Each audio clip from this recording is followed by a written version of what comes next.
His name is Oryx, the Taken King. And he's coming for you, Guardian.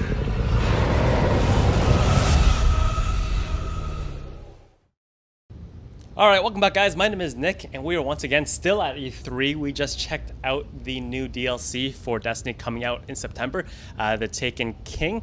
Got to play a little bit of the multiplayer, check out the new subclasses, and I got community manager Deej here with us to answer a couple of questions about the game. How's your E3 going so far?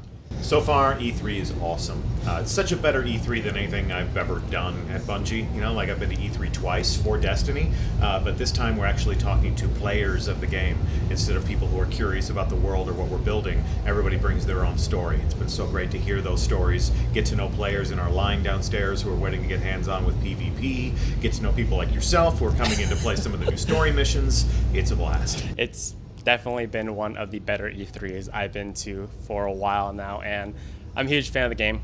Play way too much of it, and I was really excited. I think everyone has been predicting the 3 new subclasses for a while now because you guys have left that little box in the top left-hand corner of the subclass there since day one. So we have the new subclasses. We have the Storm Trancer for the Stormcaller. Stormcaller Benefits from the Storm Trance. Okay. We have the Sunbreaker with his Hammer of Soul. That actually kind of confused me because when I heard Sunbreakers, I thought the Warlock. Sure. Masters of the Solar Energy. Yeah. You know, it's fictionally related. And then there's the Night Stalker with the Shadow Shot. I gotta tell you, I've never played as a hunter, but that bow, it's just kind of calling out. I know. I was gonna ask you that. You, me, I think we're prescribed to the Warlock Master Race. So has your religion changed after the new subclasses? It's all. I'm having a real crisis of faith, man. I gotta tell you. You know, I mean, and check out this. You know, this armor here. Just, you know, it's really captivating. So I don't know. I think I'm actually going to become one of those Destiny players that has one of each. You know, just because there's going to be so much to do in the Taken King. You know, you use the word DLC, but we're really casting it as sort of a major expansion. You know, we're adding a new destination, we're giving you new subclass abilities, we're giving you entire new arsenals of weapons that you can use, 3 different manufacturing lines of weapons, each with their own personality and focus. You're going to new places, you're fighting new enemies, so yeah, it's going to be the largest expansion that we've had to date. Befitting the kickoff of the 2nd year of Destiny. Yeah, that's first year anniversary is coming up very soon. Yep. And you talked about the weapons. We actually got to try a bunch of them. Like you said, they're completely new. I think a lot of people have become a little bit stale on some of the reskins of the old weapons, and I just from personal experience, all the weapons look completely new. They feel completely different. All right, so I myself, like the rest of the community, has dissected that E3 press demo that you guys had the Sony conference about 20 times now. Okay. And frame by frame analysis. Frame by frame analysis, exactly. Freeze and enhance and all that stuff. Exactly. Yeah, sure. So when you guys pour through and pull out all the details, you know. And we are not shy about it. Of course not. We don't want you shy. Exactly. So with lack of raid in the House of Wolves, and I'm just hypothesizing here that there will be a raid in the next content. There is a raid in Destiny: The Taken King. Okay, exactly. So when it was kind of leaked a couple of days ago that we were going to be fighting Oryx, Crota's father, there was a little bit of concern that we were going to have not another hive-oriented raid. But in the video that you guys shown, that we're going to be actually encountering a bunch of new enemies, such as the Cabal as well as the Fallen. New enemy models, new encounters. The new enemy in the Taken King is the Taken. Oryx is the king, but the Taken are his dark infantry. He's taken some of the combatants that you know and love to kill in the world of Destiny. He's ripped them from our dimension. He's mutated them with the darkness and dispatched them back into our solar system as this dark infantry that he can use to exact his revenge on any raider who ever swung Crota's own sword into his face and killed him. So this is a path to revenge, and this is a battle for our survival. In terms of what happens in the raid that is part of Destiny: The Taken King, I am sworn to secrecy, as always. As always, you know. So you can't go into information of his wings and how they incorporate into the final encounter. Reddit raid secrets. I apologize again. I have to disappoint you. I can't. I don't want to talk about the raid. I want for the community to go in and discover what the raid is. What I can tell you is that I've heard the developers tell interesting stories about a desire to create a full campaign that flows fluidly into an endgame suite of activities. I think there are a lot of players of Destiny who reached level 20 and found themselves asking, what now? We want that transition from a character who is a champion of the story to a legend who has truly mastered the most challenging activities in Destiny to be a little bit more logical, a little bit more cohesive. So that's just about all I can tell you. Is that, there is a new threat, a rising concern, and a threat that you'll have to evolve and become more powerful. We're imbuing you with new powers so that you can go out and fight these new enemies, and that's what the Taken King is all about.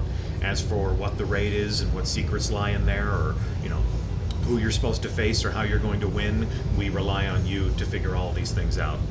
Awesome. Like the heroes that you are. Can you give us a brief overview of the new powers and how they translate into the game? So we'll start off with the Hunter, everyone's favorite PvP character. Everyone's favorite Crucible bro. So yeah, the Hunter now can embrace that void energy that has just been beyond their grasp all this time. The Hunter will be changing a little bit because the Hunter's always been full on offense, either the blade or the gun. But now with this void bow, the Night Stalker can become a ranged support class. So the bow is not as much about killing the enemy team as much as it is binding them together and trapping them so that you or the rest of your team can move in for the kill. The Titan, similarly, is different in new ways because this is the favorite. This was the favorite during our session. Everyone Yeah. was spamming that Hammer of Soul, especially with the new game types, and it's absolutely crazy. Yeah, it's a lot of fun. So the Hammer of Soul gives the Hunter a ranged attack for the first time. The Titan. The Hammer of Soul for the Sunbreaker Titan gives the Titan a little bit of range. You don't have to commit hand-to-hand, directly to the battle. That Fist of Havoc is devastating, but you have to run out and expose yourself to the crossfire. So you can hang back, and you can just rain down incendiary firebombs in the form of those hammers again and again and again. The hammers, unlike the Golden Gun, are not instant kills, though. You do have to have a little bit of precision, and it takes a little bit of a time to travel to the actual target. So there's a little bit of leading as well and predicting where the enemy is going to be moving. It's also flexible. If you're close, if you want to get up close and personal, the way Titans do by nature, it still delivers a pretty devastating melee attack. So you don't have to let go of it. You can just go full Thor style and just, Exactly. I think I went on like a 6-kill streak with just the hammer by itself. It's pretty amazing. And then last but certainly not least, our bros. Yep. So the arc energy, you're literally calling down the storm and dispatching it through your fingertips. So the Warlocks are more aggressive than they have ever been. I've always felt like my Nova Bomb is a little clumsy for a close quarters engagement. If I walk into a room and there's 3 people in that room, I have to be really careful about how I throw that Nova Bomb because it's got a limited area of impact effect. But with the Storm Trance, I can literally just throw lightning into every single corner of that room and burn everyone down. Yeah. And we actually only had a small taste of what all the new abilities are because you guys only got us halfway through the level tree. So there's a lot of stuff that we haven't seen yet. There's like a sidestep ability based on what I've seen in the menu, sidestep abilities, a bunch of other ones. So anything that you guys see in youth right now, those are kind of just like half Guardians at this point. They're not full powered quite yet. Well, we just revealed the game. E3 is 3 days. We don't want to expose the entire experience. We want to leave a few things for you to discover for yourselves. That's the whole player experience of Destiny, is embracing new things, trying new things, watching the experience evolve and grow and become different over time, just like your characters.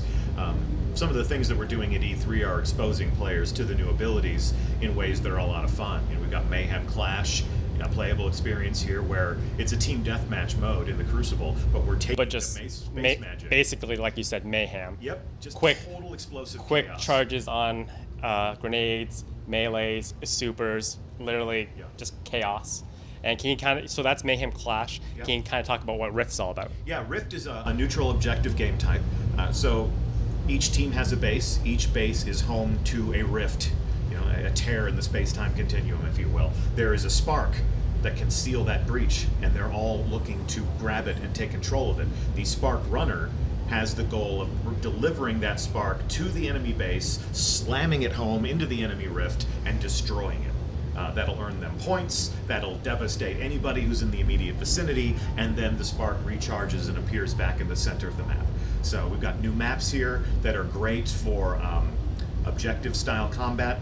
We've got Frontier, which is a great objective map set on the outskirts of the last safe city on Earth, right where the city meets the wild. You find the Frontier. When we dropped in there and we saw like the tower in the background, shit was about to go down. We're a long way from home. And Oh. then, of course, there is Bannerfall, which is a tower. It's an abandoned tower. It's a great map with balance and symmetry, perfect for the type of game type that we created with Rift. Yeah, excellent. So yeah, our time with Bungie checking out the new Crucible maps and PvP with the new subclasses was fantastic.